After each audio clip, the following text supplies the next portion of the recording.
તો પંચમહાલના ગનાણી ગામના આંબા અને નવાડ ફળિયામાં રહેતા લોકોને હાલાકીનો સામનો કરવો પડી રહ્યો છે। ચોમાસા દરમિયાન પાણી ભરાતા 4 કિલોમીટરનો રસ્તો પાણીમાં ડૂબી જાય છે, જેને લઈને જાનમાલનું નુકસાન થવાની ભીતિ રહે છે। કોતરમાં પાણી ભરાતા 30 જેટલા બાળકોને પાણીમાંથી પસાર થઈને શાળાએ જવું પડી રહ્યું છે। શાળાના સમયે વાલીઓએ ખેતી કામ અધૂરા મૂકીને બાળકોની સલામતી માટે આવવું પડે છે। ગામ લોકોને પણ રસ્તા પરથી પસાર થવામાં મુશ્કેલીનો સામનો કરવો પડી રહ્યો છે, ત્યારે ગામમાં કોઝવે બનાવવા સ્થાનિકોએ માંગ કરી છે।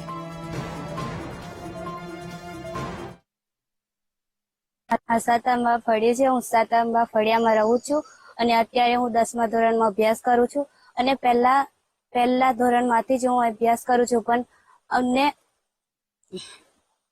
ભણવામાં જવાની બહુ તકલીફ પડે છે, કેમ કે અહીં નાળું નથી બંધાતું અને એ બાંધી દેતા હોય તો સારું, કેમ કે અમુક ટાઈમે અમારે જીવનો જોખમ મૂકીને અહીંથી ભણવા જવું પડે છે।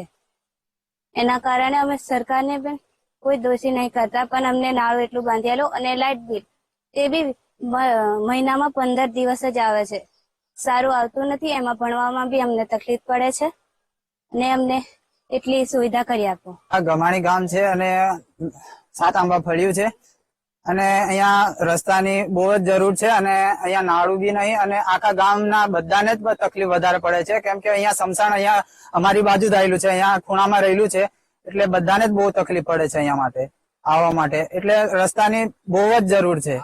આ રસ્તો બની જાય ને તો ગામ વાળાને બધાને જ બી સારું પડે। અમારે તો 4 કિલોમીટર જવું પડે છે, એમ જવું પડે છે, પણ ગામ વાળાને જયારે સમસાણ વખતે આવે તે વખતે બહુ જ બધાને તકલીફ પડે। વરસાદ વધારે પડે ને તે વખતે બહુ તકલીફ પડતી હોય છે। અહીંયા સરકાર માટે આ માંગણી છે કે આ રસ્તો અને આ નાળા બની આપે અને લાઇટ ની બી સુવિધા કરી આપે, એવી અમે માંગણી કરી રહી છે। અમારે તકલીફ છે, આ રોડ મેં કોઈનો વેરી નહીં બનતો, કોઈ સરપંચનો, કોઈ ધારાસભ્યનો, કોઈને મેં ખોટું નથી કહેતો, પણ હું આટલી માંગણી કરી રહ્યો છે કે અમારે રસ્તો થઈ જાય અને આ નાળું બંધાઈ જાય તો અમારે છોકરો ભણવા જતા હોય એમને ધ્યાન લેવાનું થોડું ઓછું થાય, એટલું અમે કહી રહ્યા છે।